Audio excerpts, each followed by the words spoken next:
Hey guys, I taped another episode of Talk Dragon Ball with our buddy Jay, but the episode wound up going a little bit too long, so I'm going to cut it up into two different videos. This is the first one right now, and the topic is how do we get into Dragon Ball, but of course it all pans out to all kinds of other topics, but hope you guys enjoy the I guess you can call it the podcast or whatever, the discussion, Talk Dragon Ball, and let's go ahead and get to it right now. What's up, Dragon Tubers? It is ID, and welcome again. I'm doing another fun little Dragon Ball discussion video, but I am not alone. The man from the Southern Hemisphere is here with me now, Super Jayain. The man. How's it going? Yes, the man whose collection devours everybody else's, much like Boo devours an entire city, and turns them into candy. So. No, Go ahead. it's impressive, but there's plenty of the collectors in the Northern Hemisphere that put mine to shame. I'm a modest collector, so. You're right. You have a good collection, but I've seen people. You're right, bro. There's people who have everything. I mean, you're not like Mike Labrie who has like 17 different copies of the first Dragon Ball Z movie. I've seen collections where there's a guy who has 2 rooms just for his figurines collection. Like, I've seen some pretty epic collections, you know what I mean?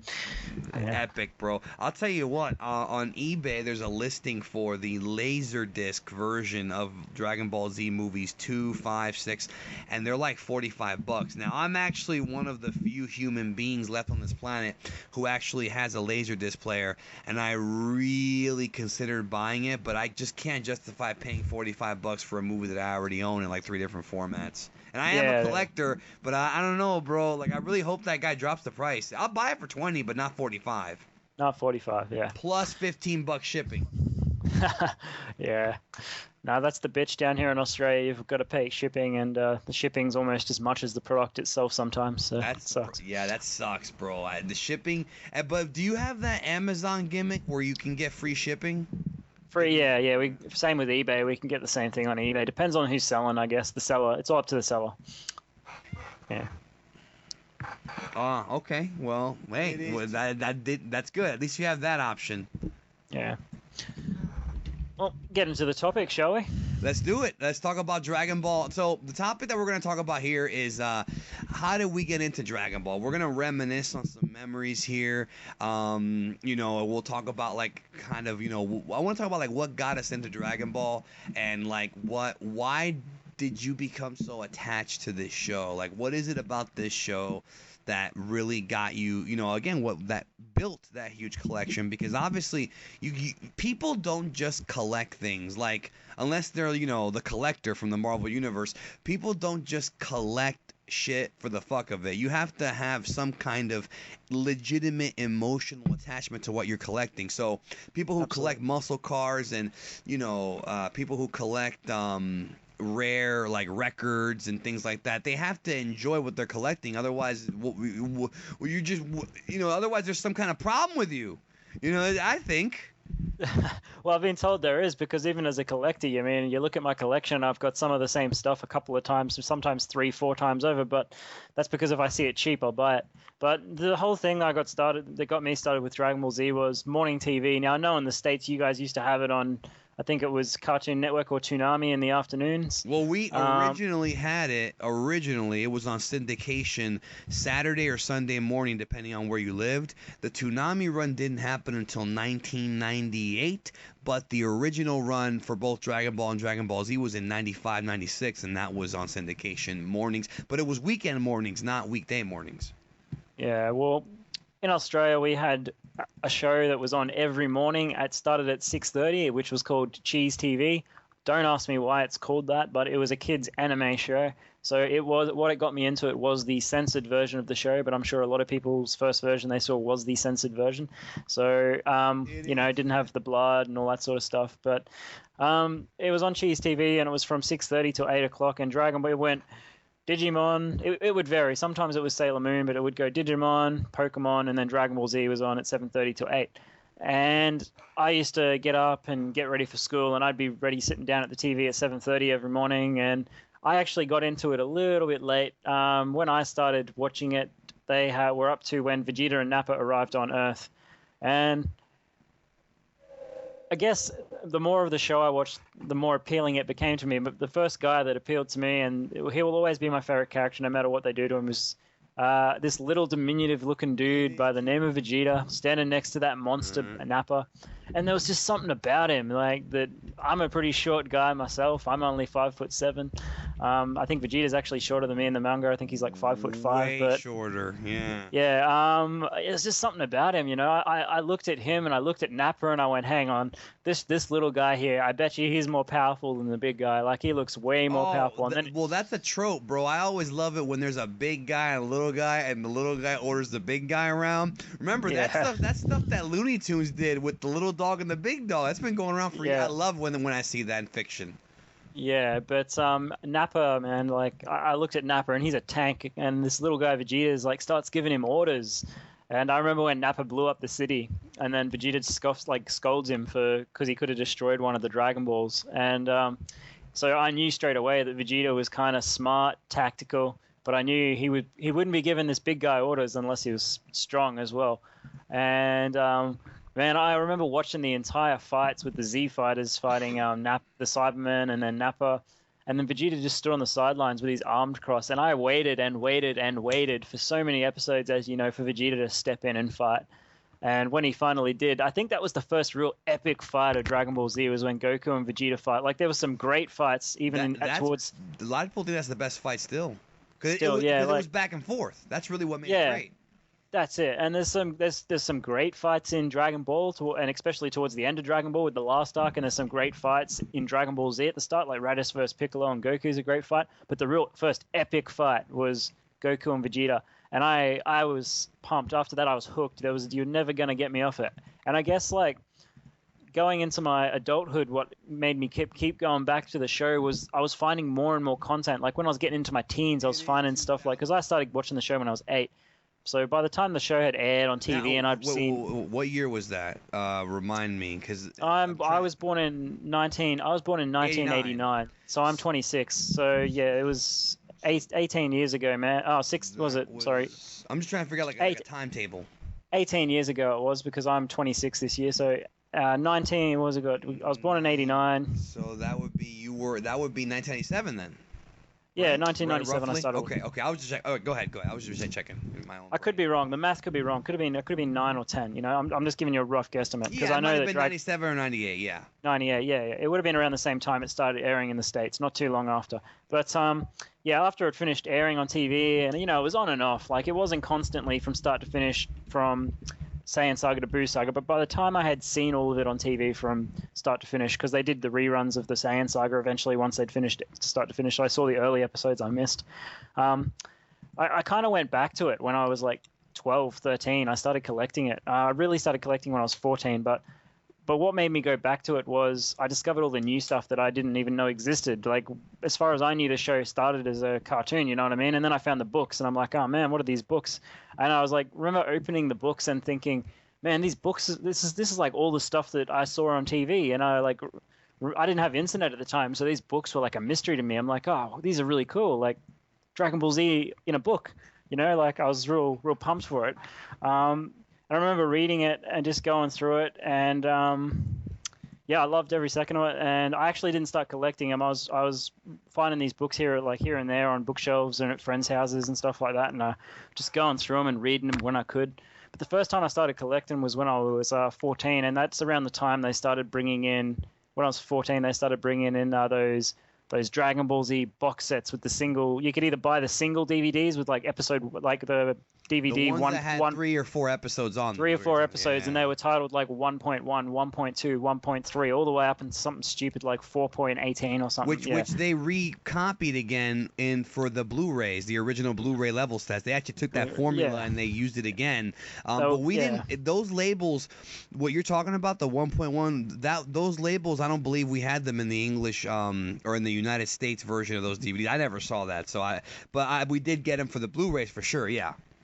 Yeah, but that's when I started collecting it on DVD, and I bought they come in big. They're the ones that you would have seen in my collection, dude. They're the ones with the they come with they're like the colored boxes with the artwork of like Vegeta or Goku or one of the characters on the front of them, and it's got like 10 of those DVDs in one box, and they were the first way I started collecting them. yeah, and then it just all went from there. Eh? It was like it's like a snowball effect. It just kept going and kept going, and I had to get all of it, and I wasn't content until I had the entire series from start to finish. And then when I had the entire series from start to finish, I'm like, wait a minute, these books, I've got to find these books. So I tracked down comic book stores, and I bought the manga from start to finish. That was expensive. I didn't realize the manga cost just as much as the show. Because it's long, bro. That's why, right? Yeah. Yeah, like I think I spent on the big box set I've got on the top shelf with all the manga in one box. That alone was like $300 Australian. Like Australian, in the US, it's probably like $180, $200 for that box. But in Australia, it was $300 for that box. And then I started buying. I was like, but this box is in mint condition, and like these books are in mint condition. So that's when the collector side of me started coming in. I'm like, I want to have copies that I can keep in mint condition just for collector's purposes, and then I want to have copies that I can read and watch on disc. So that's when it like all kind of like. Some people might think we're mental, but I like having fresh. Well, are you planning to sell these at some point, just like out of your curiosity? I don't know. Like I don't know. I probably at this stage I'll say no, but I don't know. Like look at it this way. I'm stockpiling it, man. I've got a lot of stuff. So you're telling me when the world ends, you might not have any food, but you'll at least have Dragon Ball. I'll have all the Dragon Ball, yeah. But don't get me wrong, I've got a lot of different stuff in my collection. I don't just have the same stuff next to each other constantly. I've got a lot of figurines, a lot of well, we're gonna link to your collection in the comments or in the description, so people will check it out for sure. It's just thanks, buddy. But it was just a snowball effect, and it still goes to this day. And now these days, I'm more into. Because I've matured as a fan and I can understand what the original Japanese concept of the show was, and I can understand the original Japanese vision of the show that Akira Toriyama wrote and that was aired on TV. I now have matured as a fan, so I'm very manga and Kai orientated. They're my two favorite ways to read and watch the show. And then everything else, I still buy Z merchandise and I still buy Z, but that's my favorite. So yeah, but I buy everything. Like I don't just stick. I've got all these figurines, man, that I know probably aren't authentic. They're bootleg. But if I see something that's Dragon Ball Z, basically the bottom line is I've got to have it. So my collection the bootleg ones are nice sometimes, Yeah, really. yes. So it's just, it's dangerous for me to go to comic book stores or anime festivals like Comic-Con or Supernova because I know I'm going to spend a shitload of money. So, I remember when last anime festival I went to was actually 4 years ago, and a lot of people would kind of say, why haven't I gone to an anime festival for so long? But for that reason, because I kind of like to buy my Dragon Ball Z throughout the course of the year in increments, if you get what I mean. I know when I go to the anime festivals, my savings account is just going to dwindle. I've been there before. Yeah, so I stay away. The dealer room, bro. The dealer room. And then you look there and you see like something that you go to the dealer room, and I'll tell you a story about that shortly. And you see something that you've never seen before, and you know it's overpriced, and you're like, I don't want to get it because it's really expensive. But you're fighting with yourself, That's exactly right. Yeah, you got the kind of internal battle as to whether you can justify spending the money, but you want it that bad, you end up buying it anyway. But yeah, that's why I stay away from Supernova and Comic-Con because for those of you I don't know if you guys have Supernova in the States. I know you guys have Comic-Con, but Supernova is Australia's anime festival. It's an Australian New Zealand anime festival. We definitely don't have it, right? Yeah, I don't know if you guys had something called Supernova over there at all. I know you guys have Comic-Con and a bunch of other ones, but we do get Comic-Con down here. But our other one that we get is Supernova. But the reason I haven't gone to one of those is for that reason. I'll just buy my Dragon Ball Z throughout the course of the year from anime stores and from comic book stores because we do have. In Brisbane, where I'm from, we do have quite a few specialty anime and comic book stores, and you can buy a lot of Dragon Ball Z collector's pieces there. So I tend to just scour those these days because I know I can buy them throughout the course of the year and spend $50, $100 here and there rather than just splurging all this money out at once sort of thing. So let me ask you. Let's go back to the when you first got into Dragon Ball. So, and I'll give my story here in a moment. But what I was going to ask you was, you said you gravitated towards Vegeta, and that's what turned you on to Vegeta was the fact that he was kind of the silent kind of he was the real boss, right? That's kind of what you're. Yeah, he kind of, and I'm not claiming to be like Vegeta, but he kind of. As a child, I was like, I want to be like him. We all have a little Vegeta inside of us, though. Yeah. I'm a short guy. I'm pretty angry, so he kind of appealed to me in that regard. Even in school, when I was a little kid, I was the short kid. I always kept to myself. And have you ever spiked your hair like that?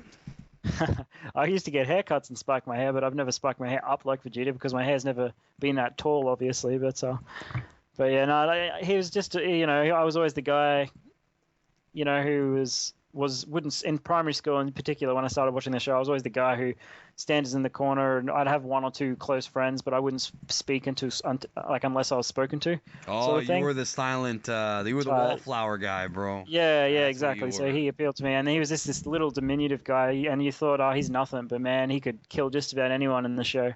Sort of thing, He was. So you just happen to just see it, right? Is that what you're saying? Like you just happened to just see it on TV, and you were like, "What is this?" Is that kind of right? Yeah, it pulled me away from Pokemon, and I remember the epic intro is what got me to start watching it because Pokemon finished, and then this song came on, dun dun dun dun, and then Dragon, Rock the Dragon, and I was Rock just the Dragon man. song, okay. Yeah, and I heard this theme, and I'm like, man, this is epic. This theme is epic, and I kept watching it, and I was like nodding my head to it, and the guitar going, I was just a lot of people laugh at that song now, right? A lot of the fandom has, but the guitar on that song is pretty cool, yo. I'm gonna give them props. I like the guitar on that song a lot. Yeah, like the lyrics are stupid. It's just Dragon, Rock the Dragon, come get me over and over again. But like when you're a kid and you see that and all these characters fighting and doing super things and like running at super speeds and you see Vegeta going SSJ in space, and you're like, where's that from? Yeah, when does that happen? I remember going way back to the early days of my collection. It's actually a shame because when I moved houses when I was a kid, I lost some of these figurines. But I remember before, this was really early on when it was still on Cheese TV, and I remember I was at like $2 stores and like cheap toy stores and all that, and I'd find like Trunks figurines, and I'm like, man, this isn't even like, what's this? It had the Dragon Ball Z logo on it, and I remember one of the first figurines I got, even though it was up to the Saiyan saga or the early Namek saga at the time on TV. One of the first figurines I got was Kid Trunks from the Buu saga with his hands on his hips and he's like. And you were like, who the fuck is this? Yeah, I was like, who's this guy? But I kept it because I knew it was Dragon Ball Z orientated because it had a Dragon Ball Z box. It had the actual Dragon Ball Z logo on it. I was like, this guy's got to be from the show. But I was like, ah. And I used to watch and see all these little figurines I'd collect. Like I said, I've lost a lot of these early figurines while I was moving. But yeah, I was like, who are these guys?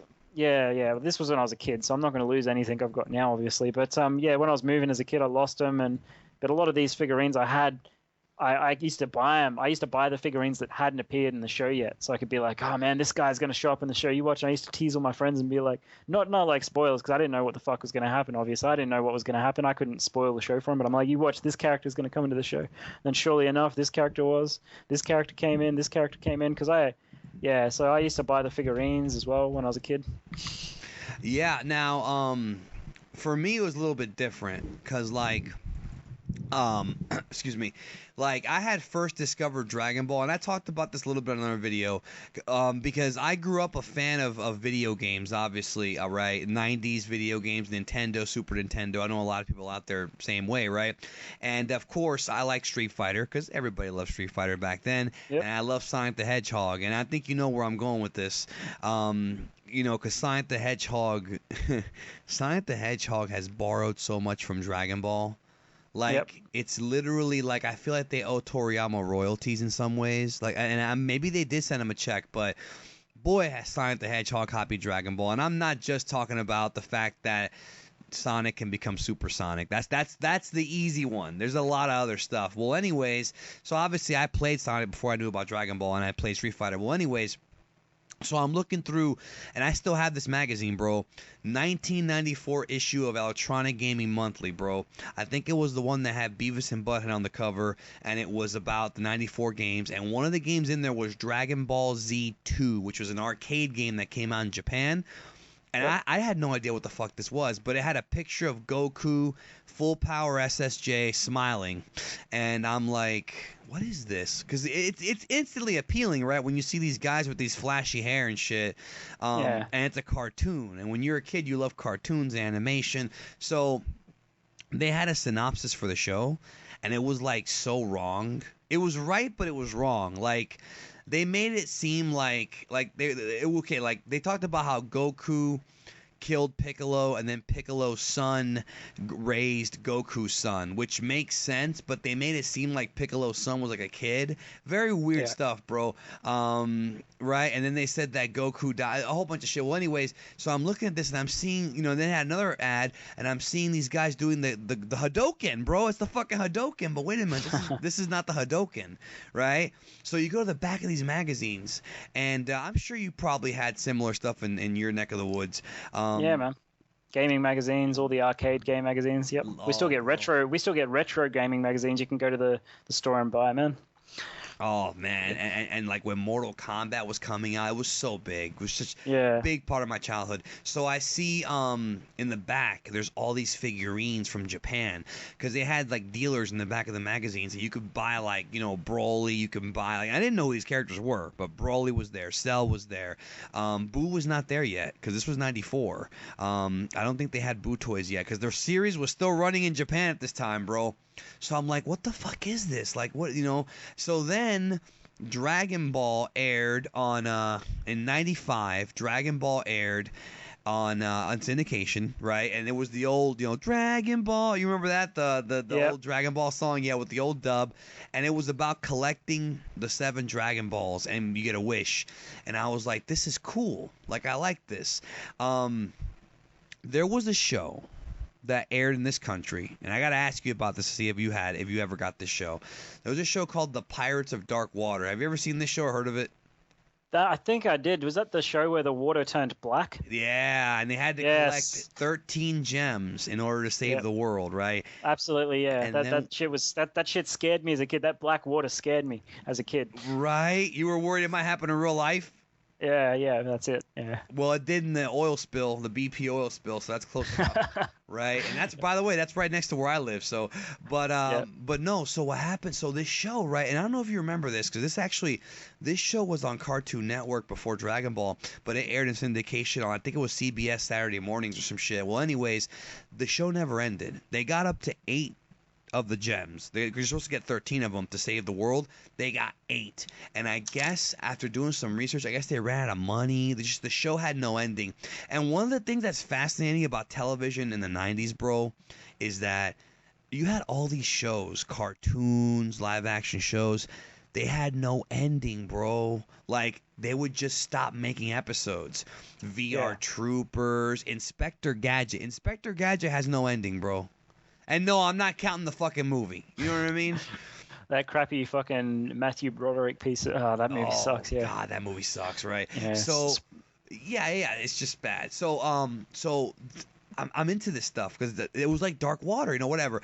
And then, I remember a friend of mine had a fan sub of the Bardock special, which I didn't know what the hell it was, and I watched it, and I was like, and this is a fan sub, early fan sub, bad quality VHS. This is VHS, but it was before DVD, and I'm watching, and I'm like, what is this? Like, I don't even know, what am I watching here? But I liked it because you see Frieza and there's planets blowing up, and I'm like, man, this is good. Like, it reminded me of the Transformers movie. Did you ever see the '80s Transformers movie? No, man, I didn't. I was probably a little bit before my time. I was born right at the end of the 80s, and I didn't see it when I was in the early 90s. So, I didn't see it. You should probably check that out whenever you get a chance, only because it's going to remind you of Dragon Ball, because, spoiler, Optimus Prime dies in the movie, and Rodimus Prime takes over, and it's just like Goku and Gohan, where when Rodimus took over, because the movie takes place in between seasons 2 and 3 of Transformers, right? So what happens is, it's very similar to the Cell and Boo thing, where once Rodimus got the lead role, the fans wanted Optimus, so they ended up bringing Optimus back to life, because, you know what I mean? They rejected the new guy. But it's that movie, bro. That movie, people who are listening to this right now, right? I know we got listeners who are older than me or my age, or who remember this movie. That was a big fucking movie, bro, because you never saw cartoons get that real, where usually they killed off a main character. But that's what Dragon Ball Z did. So I see. So whatever. So then, early in the morning, bro, syndication, the original Arrival of Radix. I did not see the first episode. I think I saw the second and the third one. I don't remember. But I'm watching it, and I'm seeing these fights, and this is the Ocean dub, right? And I'm like, I don't know what this is, but I got to keep watching it, because it was, what was crazy about Dragon Ball? Now, let me know if you agree with this. Dragon Ball was the first cartoon I'd ever seen where it was actually a serialized cartoon. It wasn't like one episode and then another episode and then like none of the episodes really go together. Like Sailor Moon kind of did it, but that's also anime. Pirates of Dark Water kind of did it, but this was the first show where one episode went to the next, to the next, to the next, and you couldn't skip an episode. You know what I'm talking about? Yeah, you kind of saw when I was a kid. You kind of saw a little bit of that in Pokemon with Ash going from gym to gym, but there was those random episodes in Pokemon where Ash would just have a random adventure off in this direction, sort of thing. But yeah, Dragon Ball Z was the first, or Dragon Ball was the first. I saw Dragon Ball Z obviously before I saw Dragon Ball, but yeah, Dragon Ball Z was the first anime or cartoon I watched where, yeah, it was continuation episode after episode, and it was always that way from start to finish of the series. That's right. Yeah. And, you had your ending of the arc, and you took a break. Yeah, exactly. And the thing is, now remember, this was in '96, so this is before Pokemon had actually hit. We were actually about 2 years away from Pokemon. So I got into it or whatever, right? And then, obviously, when I got to high school, which was '98, Toonami had just started. Cartoon Network got the rights to Dragon Ball Z, just started airing it, and I start finding these kids, right, that are into Dragon Ball, and here's the thing that people who are younger, let's talk about people who are younger than you and I, like the young people, like people who are like in their early 20s. The internet back then, bro, this is a different world, all right? The internet was slow as fuck, right? You didn't have internet at home. I grew up poor, bro. I'm be real. I'm doing okay now, but I was poor as a kid, and like we didn't have internet at home, bro. I had a computer, but it was a 486. It was, playing SimCity 2000 and shit, taking it back. Yeah. Right? Nobody had, and then you had dial-up. So the idea of downloading, because you could go on the internet right now and download every episode of Dragon Ball Z on a torrent, and you'll have the whole thing by tomorrow morning. You know what I mean? Yep. Like dude, I couldn't even fathom that. So you go on the internet and you're looking up all this shit about what is this Dragon Ball Z shit, and there's websites like Planet Namek, the Black Goku, what was the other one? Vegito EX's homepage, but for now it's Kanzenshu. This is like 98. 99, and then you had the Pogo magazines, all this shit. So anyway, I'm rambling right now. Just I'm in my own world. Cool. It's all memories, man. It is all memories, yeah. So then like I find I'm like, there's this kid, right, named Xavier. And he was telling me, I've seen all of Dragon Ball Z.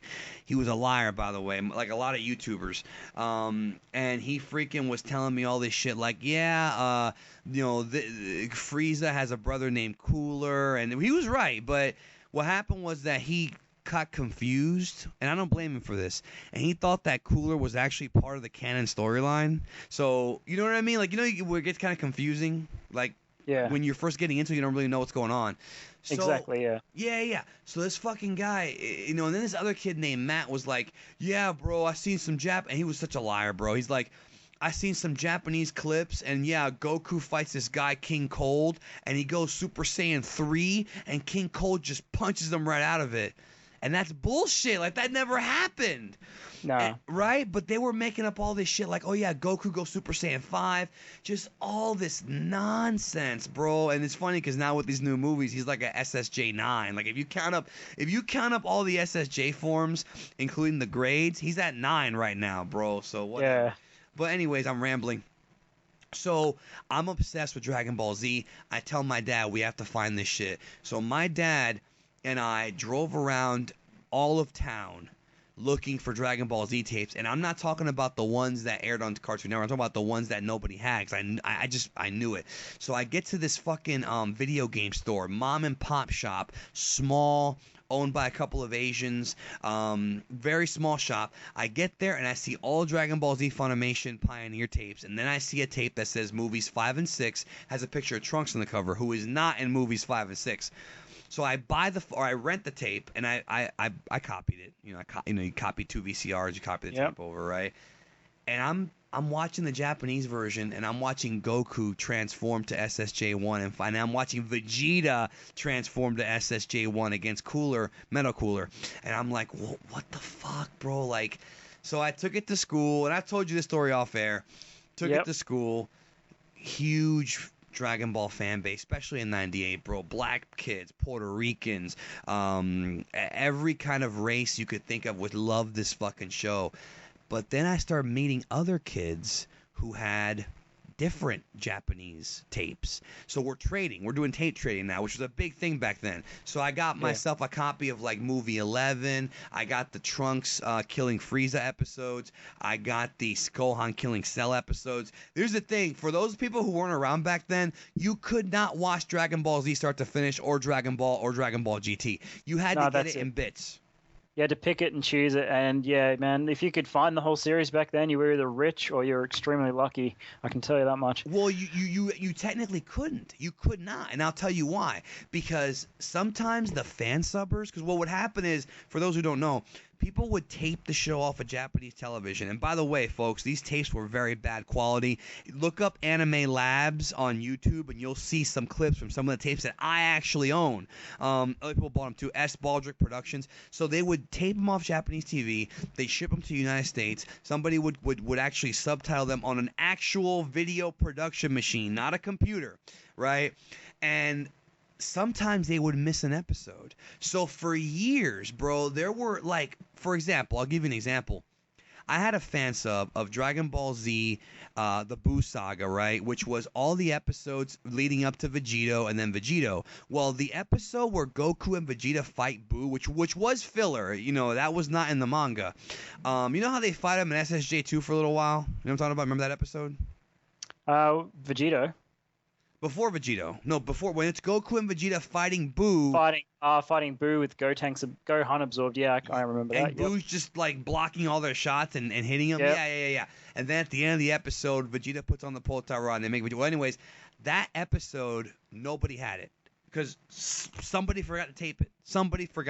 So for years, bro, people had this show, excuse me, and there were holes in their collection. Well, anyways, the Buu Saga was like this mythical thing, bro. Like, you know, and the Cell games, like, you know, all the you know what I mean? So anyways, the tape trading went on. And then when the internet speeds, in 2000, a beautiful thing happened.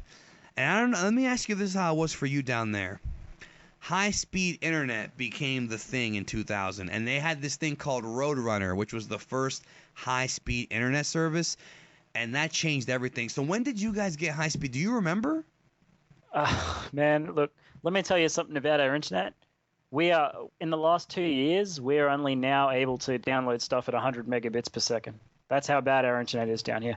So back then in 2000, I remember back in like 2005, people were still using dial-up over here, man. That's crazy, man. Yeah, no, our internet, because we're so far away from like all the mainstream, like we're a first world country, just like the States, just like Great Britain. We have all the same shit you guys have. But back then, our infrastructure wasn't quite what it was now. Like even 10 years ago, you go 10 years ahead, our infrastructure has come a long way. So now we have a lot of the same, like a lot more of the resources. So we have what we call NBN, which is called National Broadband Network. So now we have high-speed internet that's like cable. But back then, man, 2000, we would have been on dial-up. 2005, even, we would have been out dial-up. Around 2006, 2007, I think, is when ADSL really started taking off, like ADSL 1 and 2. I'm still on ADSL 2 because I don't have cable here. I'm upgrading to cable soon. It's just because I've only just put NBN in my street. That's how far behind we are on internet terms. We've got the same technology and everything, but yeah, in terms of internet, we've only just gotten the same speeds as you guys, man. So no to that, to answer your question. In 2000, we were far behind you guys, man. And you know what? They're still, I mean, now they have the fucking Google band or whatever, which is like the fastest internet in the history of mankind. But can your computer really process that? You know what I'm saying? Yeah, no, that's it. What? Well, go ahead.